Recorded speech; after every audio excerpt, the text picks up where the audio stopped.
he like tried to kill himself that night, called me into his room and had me like write out his will on a receipt. He like grabbed my hand under the table and like pressed my wrist. I was like, what are you doing? And he was like, I want to see how much pain you can handle. That's up. I knew that this was a bad, unsafe situation. We went up to his room and he said he was like, could kill me. Hello, I'm Ollie Dugmore and this is Unfiltered. My guest today is a comedian. The product of a Catholic childhood in Ireland, she then moved to America. She's also an author, and her memoir Trouble is equal parts tender, hilarious and raw, dealing with her sex work, addiction and father's death by suicide. My guest today is Marise Gaughan. Marise, hello. How's it going? What an intro. Happy? That was the intro of my life. Yeah, I'm going to have that, you know, when you die. You want it on your tombstone? Yeah, You yeah. reckon? Big tombstone, but yeah. We can put it in a small font. It'll fit on there. Yeah.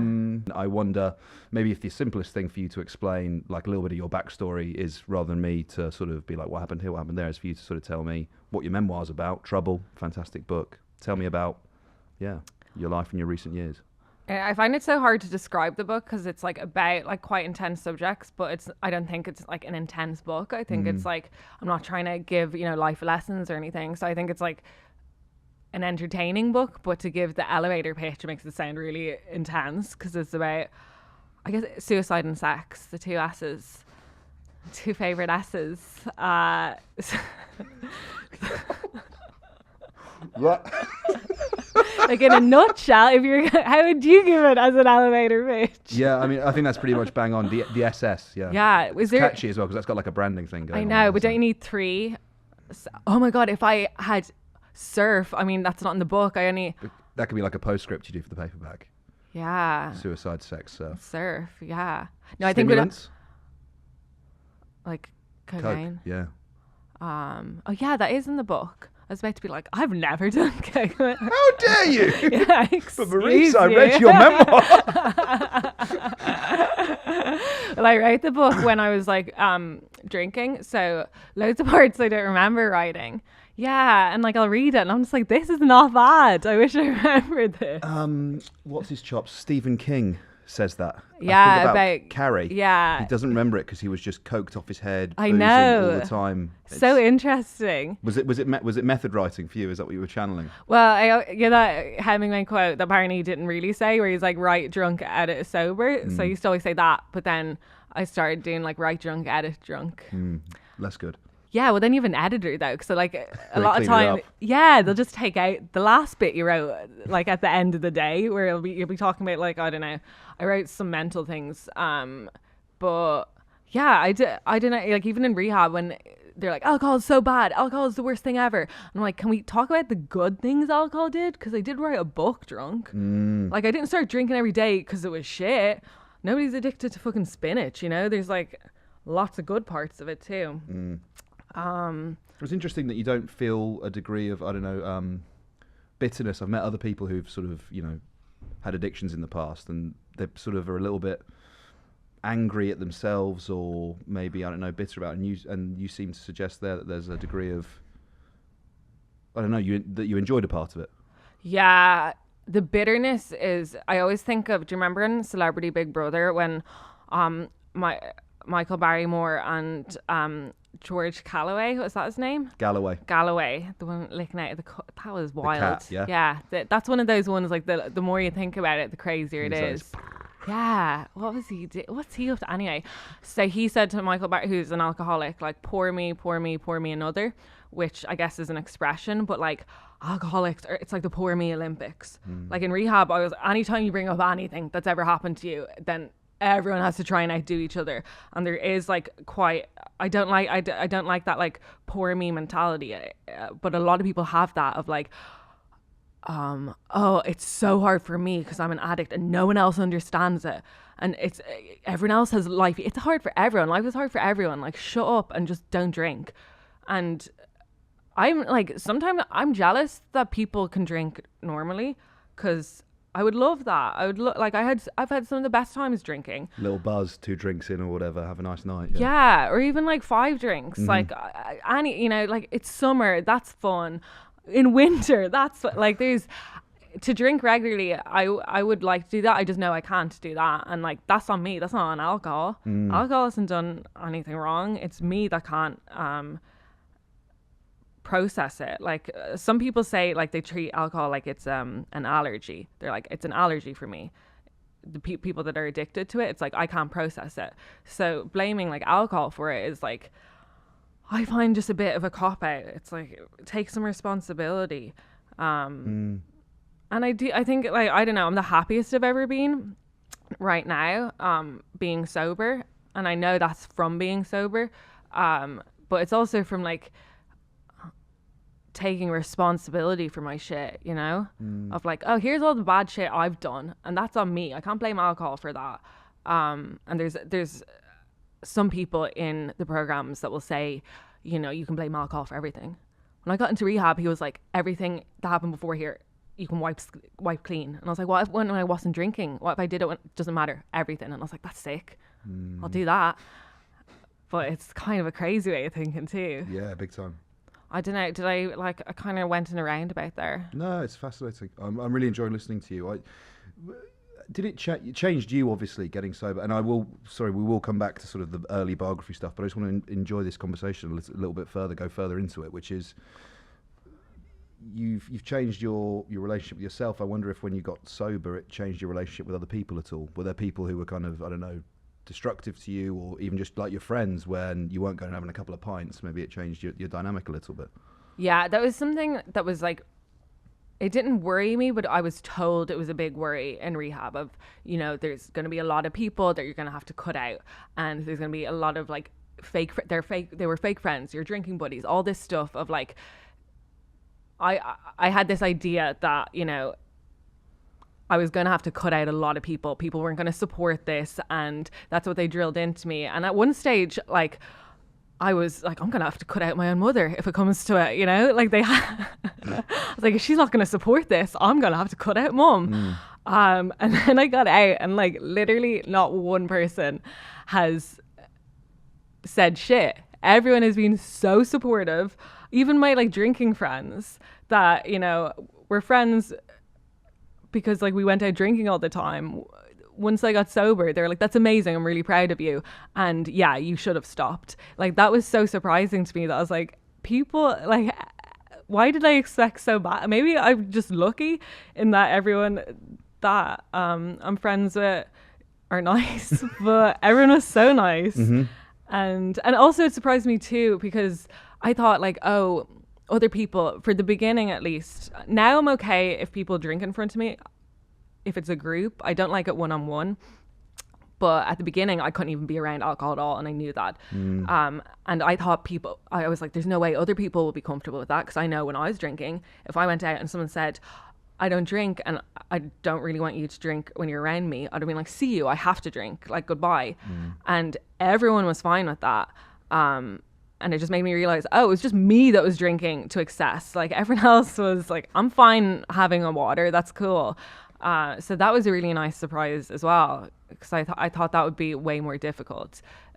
Loads of people do it without even me asking them to. I remember going on a first date like last year, and the girl just didn't drink, and I was like, you don't even know me, like, you don't have to do this. Like, a first date is so awkward with a stranger anyway. Like, you can totally drink. And she's like, no, I won't drink, like, you're not drinking, so I'll have a non-alcoholic beer too. I was like, people are fucking nice. Yeah, accommodating. What a surprise. Yeah, I think generally I think people are, you know, deep down, like most people, they want to be kind, they want to help. And I don't know whether it's a product of the social media age we live in, or if that feels like a cheap cop-out to point it on, where everyone kind of thinks that the people around them are horrible and abusive, and in reality, the vast majority of people you meet, they are kind-hearted, they are pleasant, and they try to accommodate everyone they're around. I always find that. Yeah, there's so much more good in people than bad. I totally agree. Yeah, I totally agree. Right, shall we chat a little bit about your early life then? Yeah, I always think it's good to begin at the beginning. So, you grew up in Dublin in the 1990s. Yeah. Catholic household. Yeah. Catholic mother. Yeah. Catholic school. Yeah, everyone Catholic. Run that shit, baby. Yeah. it was such a weird one growing up Catholic, because you're you didn't know that there was any other option. But like God is used as like a real fear tactic when you're younger. Like everything was like, God's watching you, God's watching you. I remember like when I used to masturbate and I'd just be like, I'm so sorry, God. You say it out loud? Yeah, and because my mum was like, God is watching every single thing you do. And then she used to add in people that were dead, and people were always dying in Ireland. So I'd be like, in my head, it was God watching, and like my granny, my cousin, like everyone was just watching down. I'll be like, I'm so sorry. God was just used as like a little punishment all the time. Fuck's sake. So I like never, when I hear of people who are religious now, like in Morocco, they're all Muslim, and my boyfriend is quite Muslim. I don't know if that's the expression, quite. Muslim. But when he talks about God, I'm just like, what God were you raised to it? Because like we're raised to this terrifying God, where his is all, you know, like God loves me and stuff. I was like, what? That's not the one we had. Yeah, I had shame, I had guilt, I didn't get love. I didn't get I never heard that God loves us. So how did that, you mentioned there in a joking way, but how did religion inform your kind of your early conception of like sexuality and sex? Was it, like I just said there, shame and guilt? What was the relationship between the two like? Yeah, I guess it's something like you don't realize until way later when you look at it, because it's so normal when you grow up. But Irish people, even now, there's so many people that have like are covered in shame with sex. Like some people like that can only have sex when they're drunk or when the lights are out. So I feel like, I don't know, I was a very like horny child, and it's in the book, and I felt like a lot of shame about that. Because I felt like boys were allowed to have sexual desire, whereas in girls it was supposed to just be done to them. Like we were supposed to just, it's like, oh, there's the boy who wants to fuck me. I don't enjoy this, but I guess I'll do it because I'm just a girl. And so the fact that I had those desires, like I felt really ashamed of that. And I was always masturbating. But I remember like even when I was 20, saying to friends that I didn't masturbate. Nobody admitted. I remember in college, we were having sex and still nobody was like, yeah, I finger myself, whatever, you know. It was, that had like more shame to me than sex. But I remember saying when I was younger that I wasn't gonna have sex till I was married, and my mum was like, well, maybe just wait until it's someone you love. And I was like, no, I'm not gonna have sex. I went through like a religious stage, but it was all for attention. I went Protestant, which is like such a thing for attention, because it was like the word. That's the word. My mum was like, anything but a Protestant, anything. And I was like, no, I believe. And like I made her drop me down to like Protestant mass every Sunday. And she's like, the shame. She was so upset. Then when I told her, how old were you at this time? It's like 15. Good. And I got a Bible. Nice. And I used to read the Bible in school. Like it was just all for attention. I would be reading my big Bible in school, and it was in Old English. I didn't know what was going on. I tried to start from the beginning, and then there was some story where like I think he has sex with his daughters or something. I was like, Jesus, this is too much. But I was like, yeah, I'm a Protestant, and I like, to be fair, the Protestant mass is way better than Catholic, way quicker. And the time I was there, they gave out, it was Easter, and they gave out little Easter eggs. That doesn't happen in Catholic, so I love that. I used to meet with I know they're not, I'm saying the wrong words, but whoever the Protestant priest and his wife was. Vicar, I think, yeah. Met with them a few times. Hanging out? Yeah, where I was like, let's talk shop. Let's talk about being Protestants together. Yeah, such a fucking attention whore. So I did that for about 6 months. And that was when I was like, I'm not having sex till married, which feels like more a Catholic thing than a Protestant thing. But that was around, remember like all the celebrities used to have their purity rings, and I was obsessed with America, so I think part of that was in it too. Where I was like, I'm not going to do it till I'm married. And then I just read that book, The God Delusion, which now I think is a stupid book too, but at the time I was like, whoa. So I was like, I'm an atheist now. My mum was like, thank God you're not Protestant anymore. She would rather you were an atheist. Yeah. Unbelievable. In the book, you describe feeling more of a, you're talking about your mum there, but you also describe a really deep and meaningful kinship with your father. Yeah, I was growing up, I was like very close to my dad, and he was quite mentally ill, but that was during a time that we didn't have those words for it. So the only word we had was like mad or crazy. So it was like, oh, that's just how dad is. Dad's mad, dad's crazy. Whereas in now, I feel like you'd have 900 words for it. So he got progressively worse, but during my early childhood, his like craziness was really fun because he was so unlike other parents. Like he was just, you know, he'd be like, want to skip school today and go, you know, for a salmon dinner. He was always bringing me to these really expensive dinners because he told me that like credit card is not real money. If you put on a credit card, he said it was magic money. And he said, you just put everything on your credit card. This is what he taught me when I was like 10. And I wonder why I'm bad at money now. He was like, credit cards are magic money. You put it on your credit card. You get a few credit cards. Then when you've got like 10 grand on each, you go and you negotiate and you say you'll only pay 1 grand. And they'll say, yeah. The man's a genius. Yeah. And I was like, oh, really? Okay. So that was my like financial advice. So he was always doing mad things that was really fun as a kid. And he was an alcoholic, but he spent most of my life sober. He would just go like have drinking binges like every few years. So that was like more his identity, alcoholic, than like anything mental illness, because we didn't even nobody talked about depression in like the 90s or like early 2000s. It was just people were, you know, mad or they're not. So it was that, to me, that was just how my dad was, and we were very alike in a lot of ways, and then he just slowly got worse, and it's hard to like pinpoint in a person when they're like slowly losing their mind, because they're still them, and it's not an injury that you can like point out. So he got worse, and then in my, I think it was like 14, we had like our big falling out where he attempted suicide after we had a fight, and I felt it was blamed on me, because we had this big fight and I was like, I fucking hate you, like he had started drinking again. I was like, you're a cunt. Like everything I could think to say to hurt him, I said. And then he like tried to kill himself that night and called me into his room, and had me like write out his will on a receipt, which was just the most ridiculous, like dramatic bullshit, which was classic my dad, but like that's not binding, surely.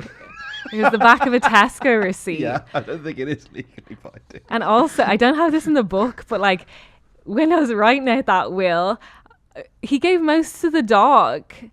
Like, I think he might have been just fucking with you. Yeah, like Here, come and write my will on this piece of paper. And by the way, everything's for the dog. Everything's for the dog. Now get out. Yeah, it was. But also, he had nothing. Like, what? You're going to give your credit cards to the dog? Like, he didn't have any money either. So it was this big dramatic thing. And like he had told me what he'd done, and then like the ambulance was called, and then the next day I was in school, we were doing our mocks, and which is like the whatever, and like I didn't know if he was dead or alive, and then the next night he came home, stayed drinking. So that was the focus, like he's drinking, you can't talk to, then he got sober, and then it was just never mentioned. And I had like so much anger in me, but I didn't know how to express that because I was 14. So that like fractured our relationship, and it never got back to where it was. Like we made up. We were okay for a bit. He started drinking again a couple of years later. I stopped talking to him for like a year, which we lived in like a tiny 3-bedroom house. Like that takes a lot of effort to ignore someone when, you know, you're going by them in the landing. But then we did make up, but it just never got back to the way it was. And I think in my head, I just always assumed that day would come, you know, where we would have that big Hollywood moment of like, he would realize how he'd hurt me. I could say my piece, he'd say his piece. There'd be like, you know, this big, like, he would be crying, you know, all that shit. And it didn't come, because there's not always time for that. Like people can die before that comes, which is a crazy thing to think of, because you do just imagine like when a person dies, like that they've reached like peak wisdom and they're on, but like we could just die right now and just die how we were. So yeah, we never got back to the closeness that we were, and I think I just always had this like barrier up with him from then, where I like treated him like I kept him at a distance, and looking back now, I wish I didn't do that, but I mean it's easy to say that now, where he got very like mentally ill. He was always like he used to always make up that he had illnesses. He would lie a lot about everything, sometimes really fun, and he'd make up he had illnesses. But there was a time that was really fun because he said he had like diabetes and he said he had epilepsy, but he used to get the two confused. So he would always use it to get out of something. So like my brother came home one night, he'd just been like in the police station. He was like 14, he got in trouble. My dad hated like punishing us, so he had like an epileptic fit, but he didn't really have epilepsy. But my brother was like, I thought it was real. I was like, oh my God, what's happening? And my brother's like, this has happened before. And so he just got a Snickers and stuck it in his mouth. And then dad was back to, but I was like, that would be the diabetes, not the epilepsy. So he just got himself confused. The cure for epilepsy has been right under our noses this entire time in every corner shop around the country. How do we not fucking figure this out? It's a Snickers.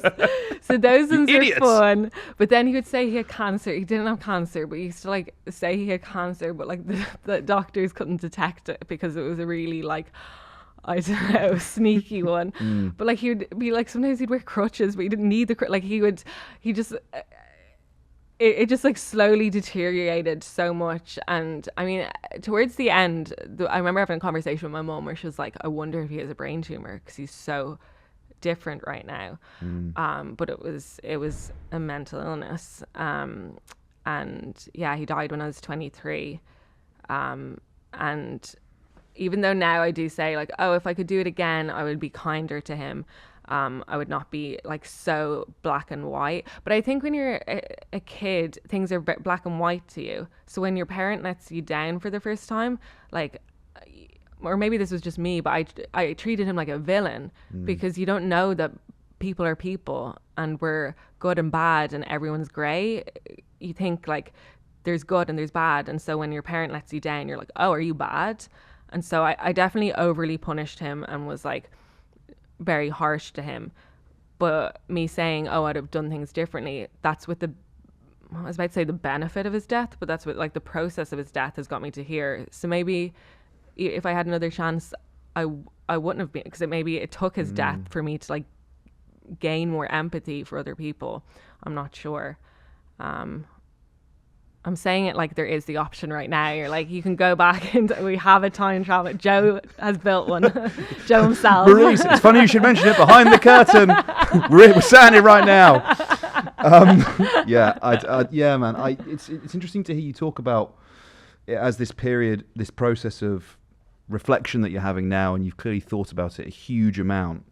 And then the book, the sense that I almost got from it, at least in the immediate sense, was that process was actually kind of slightly more a transferal of addiction, maybe a little bit of depression, that transfer, instead of being sort of one of, you know, being able to step back from it and then look at the whole thing and how it's impacted you emotionally. It's almost like you were caught up in the storm of it, if that makes sense. Is that fair to say? Yeah, I was so destructive in my 20s, and I mean, it's so obvious. Like, my dad died and suddenly I'm attracted to old men. Like, it's not rocket science. But yeah, I was like wild in my 20s. And I guess it depends like what mood you are when you like look back on things you do, because you can like have like a few different angles and like why you did something, depending on like what day it is. But I know like I had depression from when I was 14, and I had a few good years in my early 20s, and then I came back, and I had this weird philosophy that like, because my dad committed suicide, that's almost gives me a right to do it. Like, it gives like a legitimacy to it. And so I was like convinced I was going to kill myself. Like, it wasn't 19. I was like 100% I will kill myself. And so I did like loads of mental things because I was like, it doesn't matter. It doesn't matter what I do because I'm for sure going to kill myself. So, you know, like the sleeping with old men for money, I did that being like, there's no consequence. I definitely won't be alive, and I definitely won't write a book where I talk all about it. So, I think like at the time I didn't realize this, but like I think I did all this just like doing like a lot of drugs because like it made me feel something. Like the old men, like it made me feel like alive, and during a time where I wanted to die. So like it was like an addiction. Like it gave me that same feeling, whatever that like rush is. Like when I would get money afterwards, I would get that same feeling. And not to like condone having sex with money or for money, but like out of all of them, it's not the very worst. There's so much in that I want to talk about, so I might be like going backwards and forwards a little bit here, but could you talk a bit more about that feeling of getting the cash, getting it in your hands, and how it made you feel? Yeah, I was absolutely sick. Like it was so So what was the first bit of cash you got? The first, I can't remember because it like escalated. So it started with me like just dating older men and like they pay for everything. And then, you know, then you'd be like, oh, will you buy me this handbag? Don't even wear handbags, but like, you know, buy me this $2,000 handbag. And then like you get a rush from that. But then eventually like you have to keep pushing it until you're like fucking strangers for money, because you don't get the same high from just like dating a guy that you're kind of into anyway, and he's like will pay your rent sometimes. So like it was an escalation, but it was such a thrill. Like I try and describe it, and again, like not condoning it, I was in a bad mental place and now I'd never do it, you know, don't go out and do it.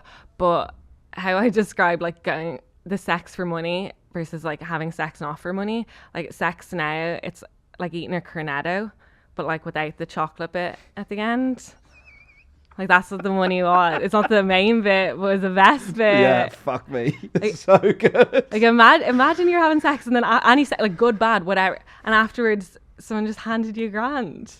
Yeah, it's like the icing on top of the cake, isn't it? Yeah, you'd be absolutely buzzing, skipping home. Yeah. So it was so fun, and I never felt like I never felt a negative with the money, and even like I'm very blessed. Like thank you, Lord, but I'm attracted to ugly men.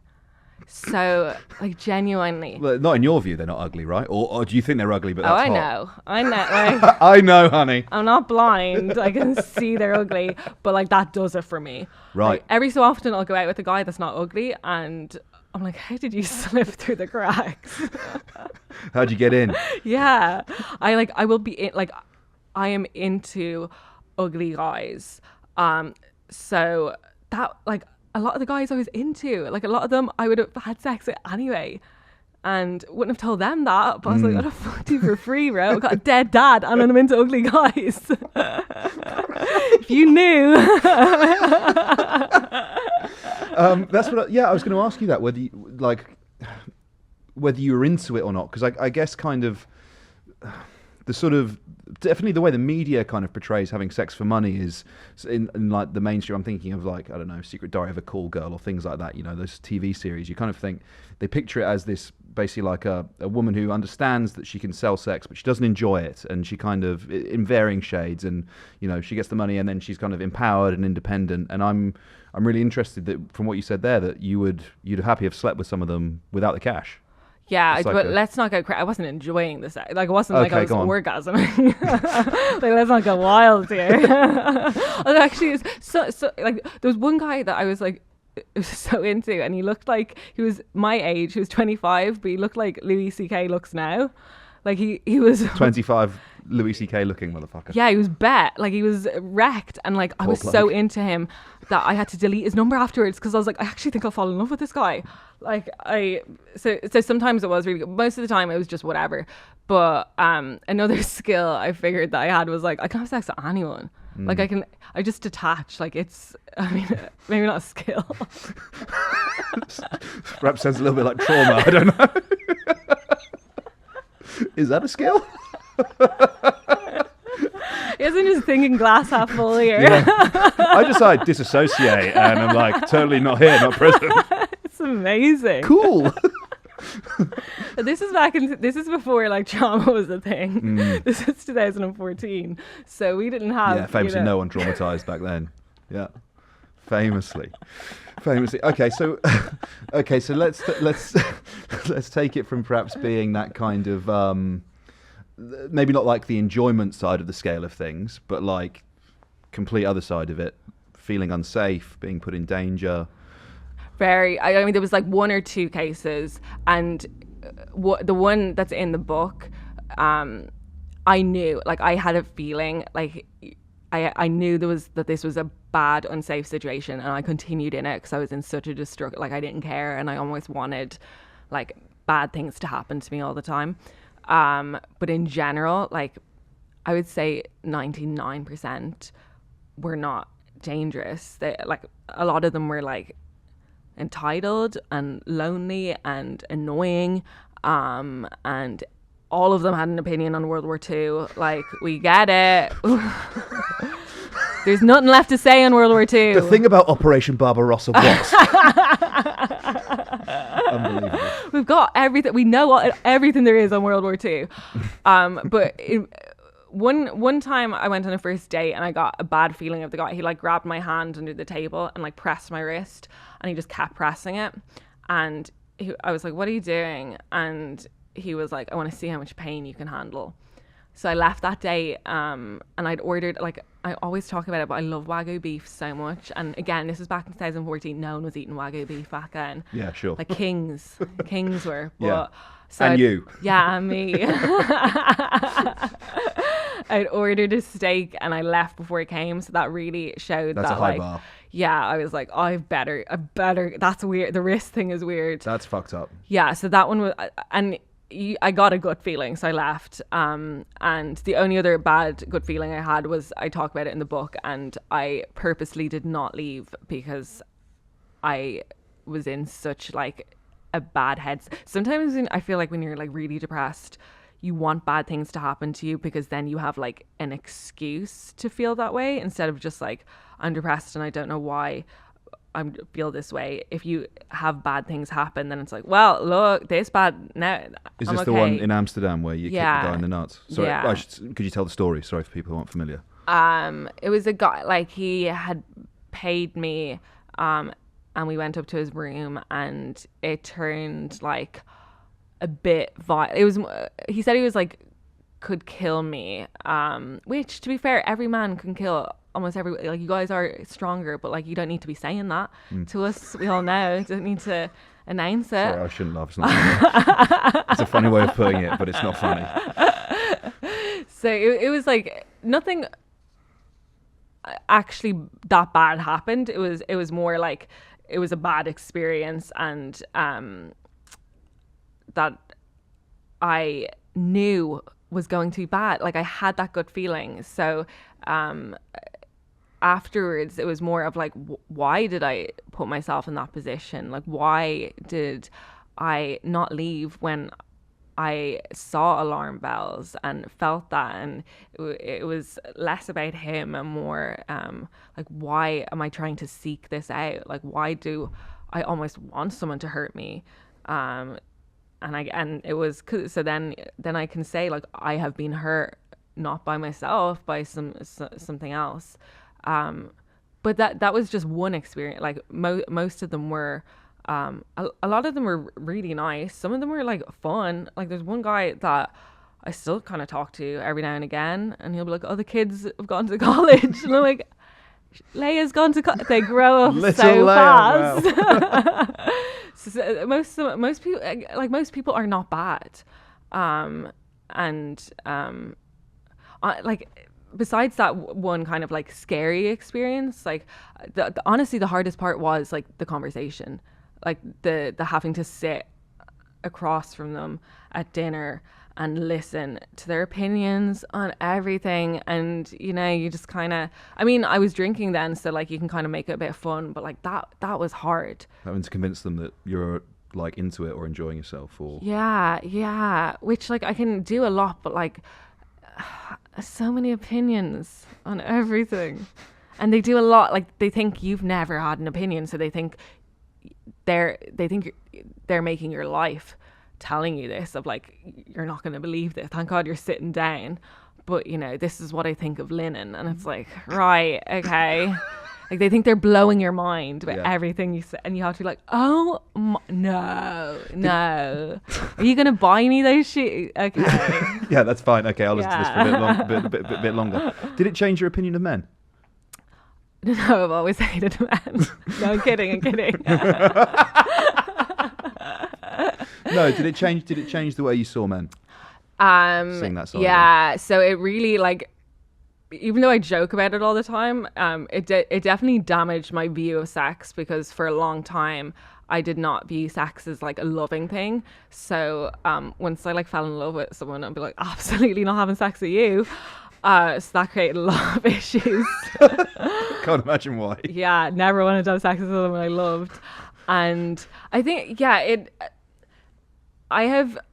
don't know, I think it like comes back to my dad, not to be a cliche, but I like, and I don't agree with thinking this way, but like a lot of times I find male vulnerability pathetic.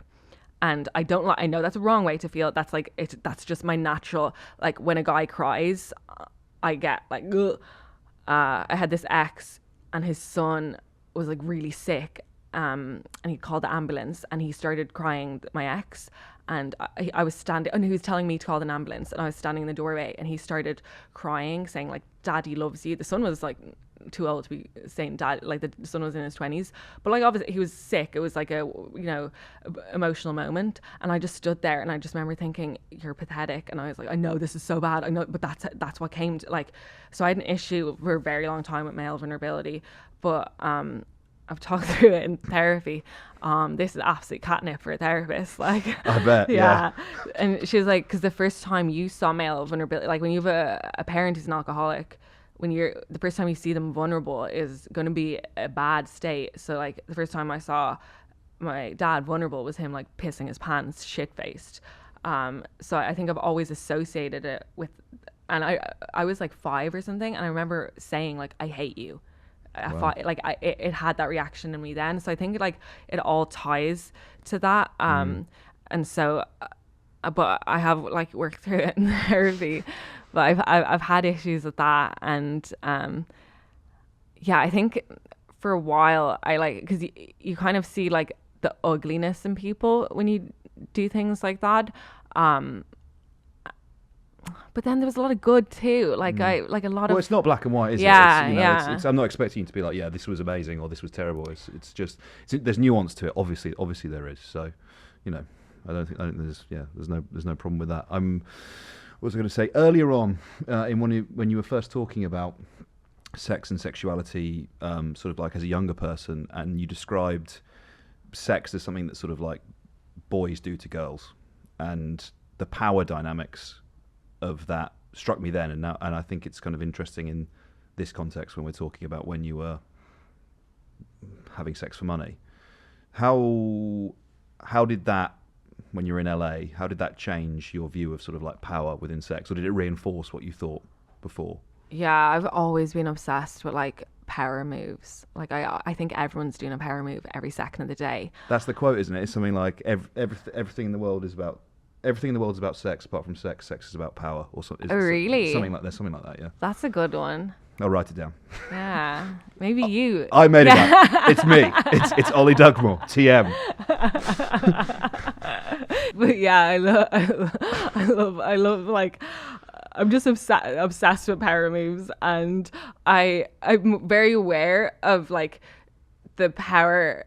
Maybe I'm overly aware, like, and I think it's there sometimes when it's not, but like, I think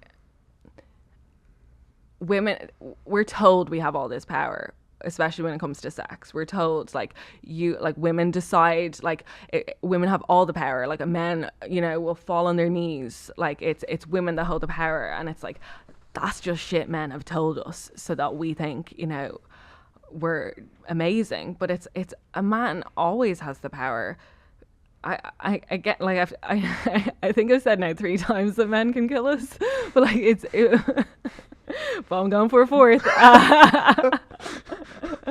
But there's always that, like, it's not a conscious thing, but like when men are stronger than women physically, and that is always in my mind. I like maybe I need to go to therapy for that, but I'm always aware of that.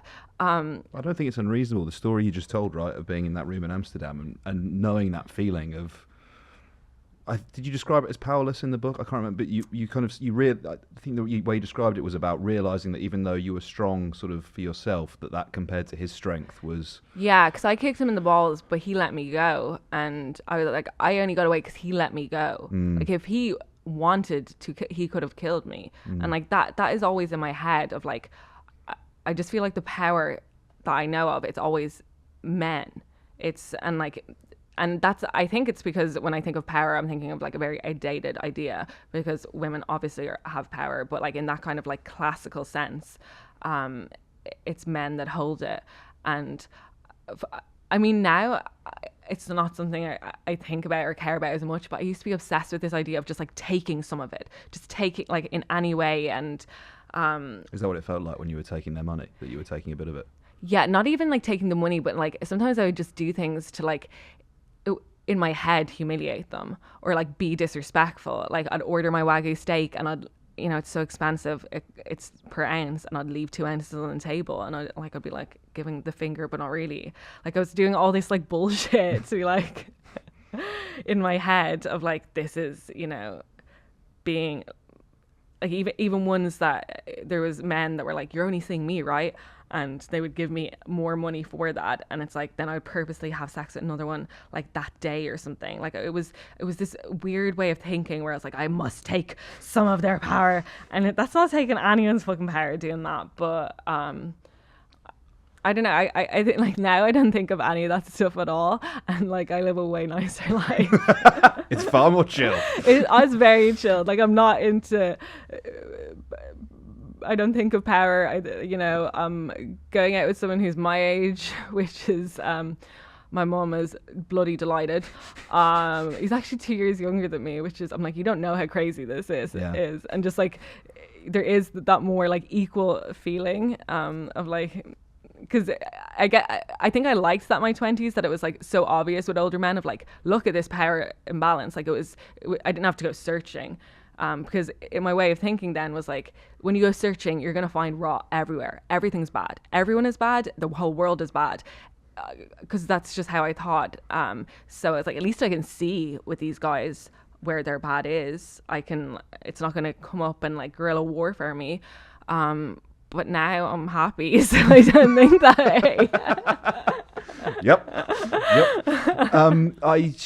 I have a couple more questions about power, but just what do you think of power as a man? What's your take on power? In what way? All of them. I don't. It's difficult to talk about because I think you can very quickly fall into a trap of basically describing what has been like a quite negative stereotype of masculinity. So, you know, what are the first things you reach for? Provider, protector, you know, someone who's disciplined, someone who is just, and you're basically just describing like, you know, the patriarch that has existed in society and in families for a really long time. And that's not necessarily a bad thing as long as in your definition you don't preclude women from being able to be those things. I think if you were to try and say what is like the divine masculine, then I guess it's sort of those things, and with those things there is like power inherent in them, right? If you're going to talk about protecting your family or your friends or your community, I guess the thing that's tied up in all of it is about how you use that power. Right. I think that's the really important part. It's the responsibility. It's like by being, I don't know, let's say physically strong, not mentally strong, like literally in the way you're talking, where you are able to physically dominate another person. Within that, there is a huge responsibility that when you're out in the pub, you're not like starting fights and killing people in the street. You're not taking girls home and having sex with them without their consent. You have there's a responsibility on you that even though you have that power, to not exploit it against other people. And I think I'm completely like ad-libbing here, so this might just sound like horseshit, but I think it's kind of beholden on us. I think if you I think the reason why someone like Andrew Tate, for example, has this like hold over men is because he tells them the truth that they are powerful, like in that sense, and then tells them no one can dull your light. Like, you are who you are. Don't let the fucking feminists, don't let them dress you up as a girl. You know, all this transgender ideology. And the first part I think is true. Like, you should recognize the things that are true about men. It's the second part where the problem is when it starts becoming like deeply misogynistic, where it starts becoming like really problematic. And actually, it's having that, knowing what's right, knowing the right thing to do, and then being responsible enough to do it, I think is where we fall off a little bit. I think that's where it is. I really like that, because I was like, how are you going to answer this? Because as a man, I was like, if you pretend there is no power, I was like, that will be annoying. And then if you're just like, you know, go or fucking power. But your answer was, I was like, how's he going to get out of this? And like, your answer, I thought that was really good about the responsibility thing. Do you think get out of it? I don't know. Yeah, it's... No, you're not going to get out of it. I mean, it sounds like it's trying to trick you. No, I know. It's really difficult because... I don't know how instructive it is to kind of pretend that the stuff you're talking about, it's so visceral when you're talking about it, because it's literally happened to you. Do you know what I mean? You've been in those situations where you've felt powerless, and we keep talking about this moment in Amsterdam, right? And it is dark, so we don't need to keep talking about it. But the fact that the reason you got away was because he let you, like, that is really heavy. Yeah. And I think that like weighed on me for, well, maybe not for that long, because I was on to whatever next fucked up thing I was doing at the time. But it's that realization. Yeah. Let's go.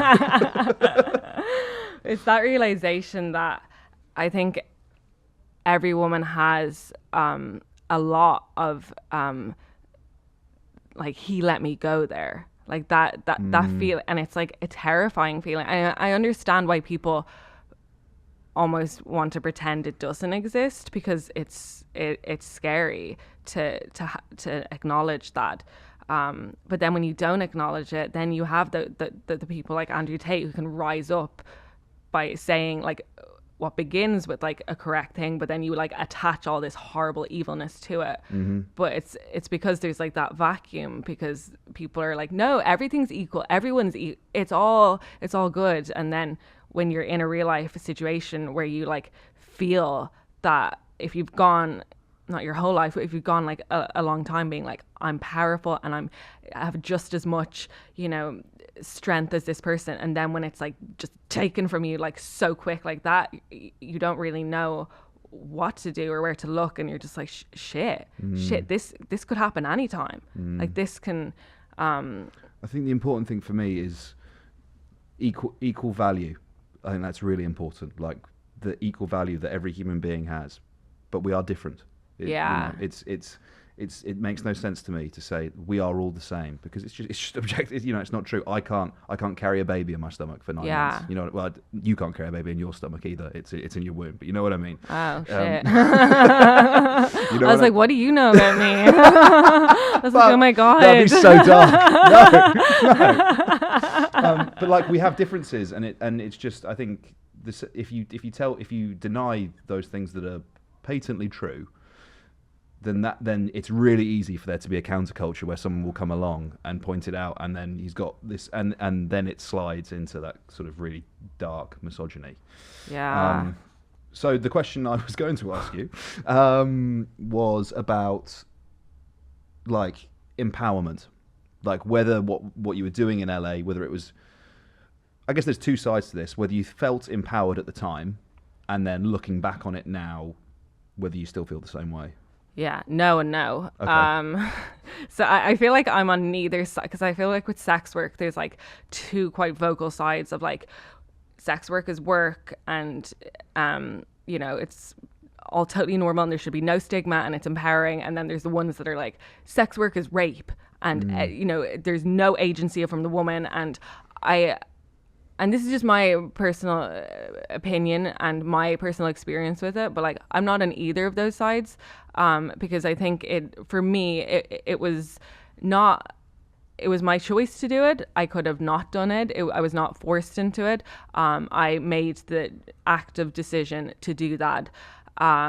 Maybe I didn't understand the consequences of it. Maybe like I was in a bad head, whatever. Like I chose to do that, and I find it annoying when I see things online saying that women don't have that choice, and that it's, you know, there are times when they don't. That is horrific, but that is not the case for everybody. And so when I read someone telling me that my experience was not my choice, that annoys me, because I'm like, yes, it was. It mightn't have been the right choice.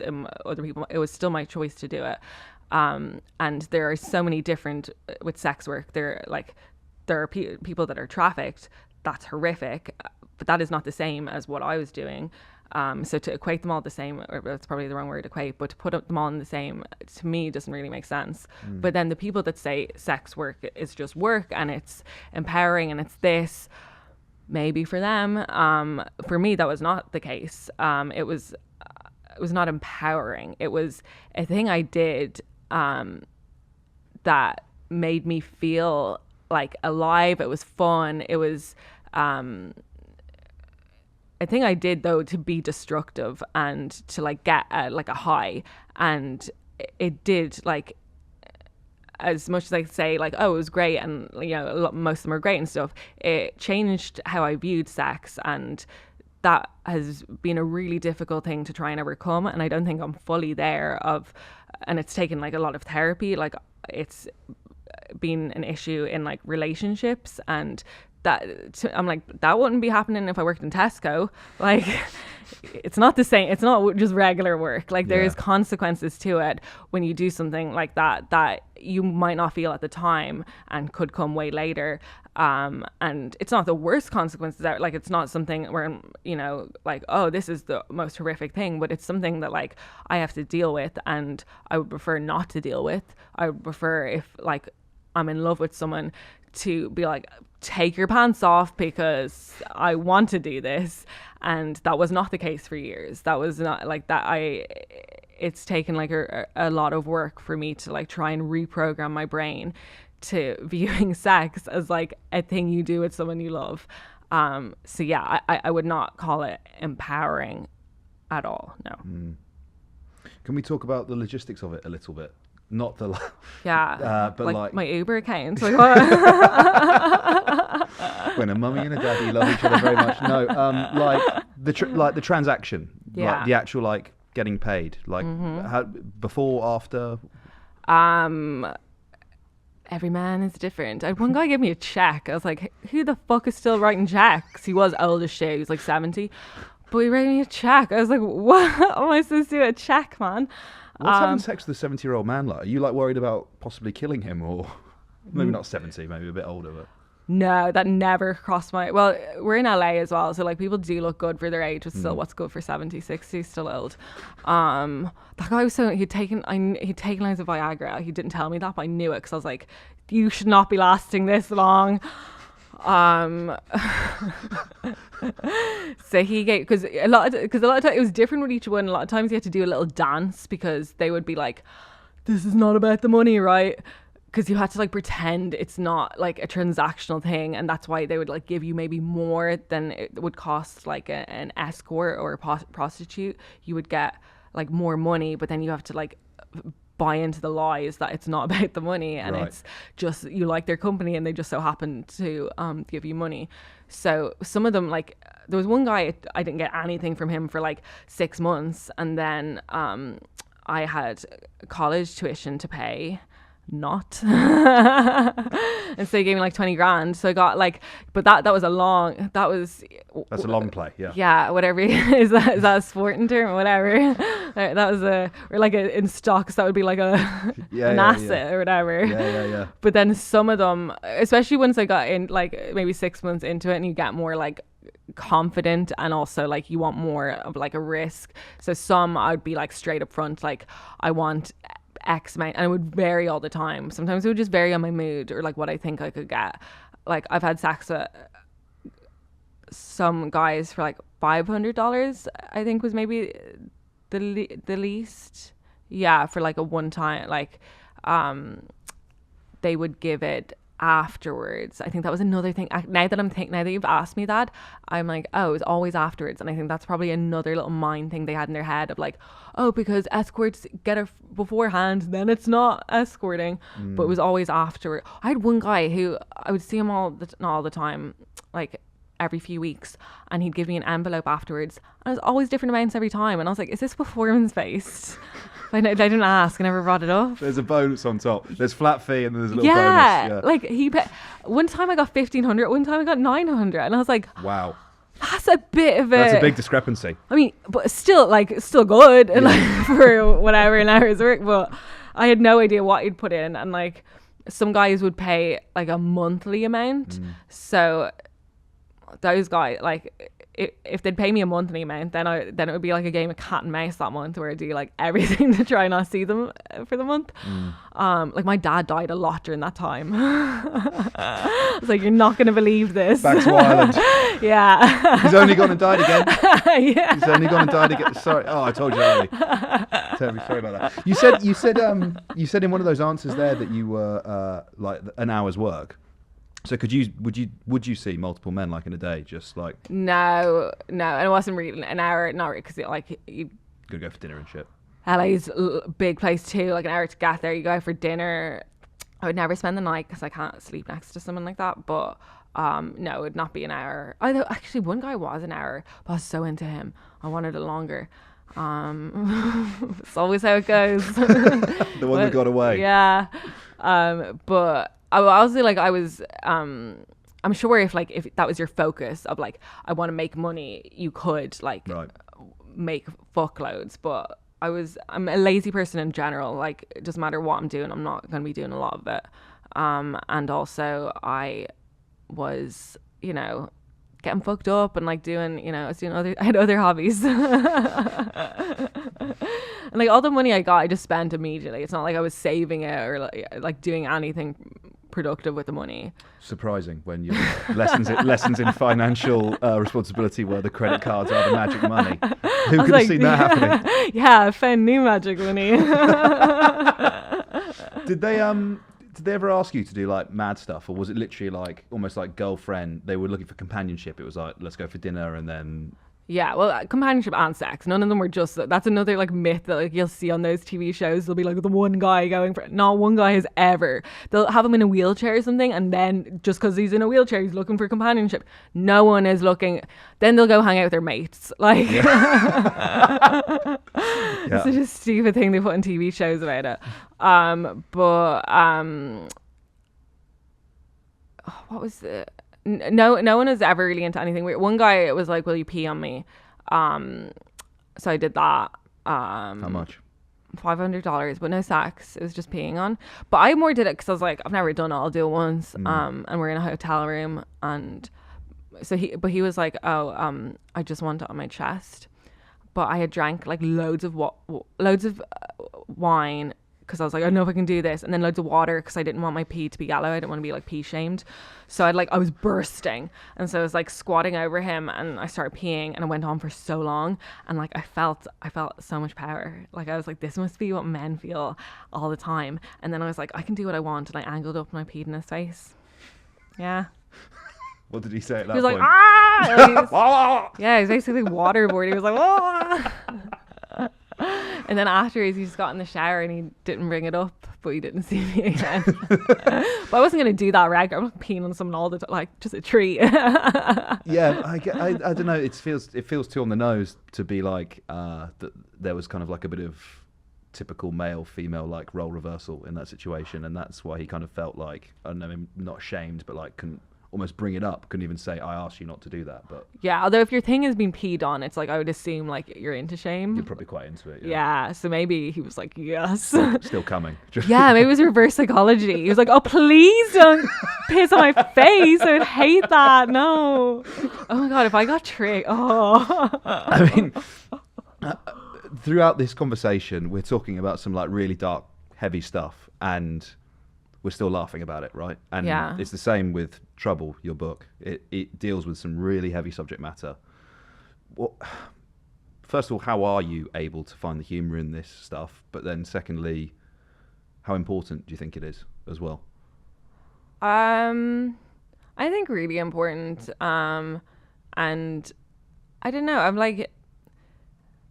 I don't know if it's like a family thing or an Irish thing, but like people have always made jokes about everything, and I think it's so nice. I think it's such like a cute way that human beings deal with stuff. Like something really awful will happen and they'll make a joke. That's adorable. I think that's so cute. Like when my dad died, like I remember the first joke we made, and it was like that we found out like that evening and that night by the time we're back at my mum's house. I can't remember who said it. Maybe it was me, maybe it was my brother, but so my dad died by drowning, and then we're like picking funeral music, and someone was like, will we play Bridge Over Troubled Water? And it was like the first joke someone, and like that's me. I don't know. I think it's so cute that we deal with like horrible things through laughter. And when people say like, oh, you shouldn't joke about that, I'm like, it's adorable to we don't find it funny.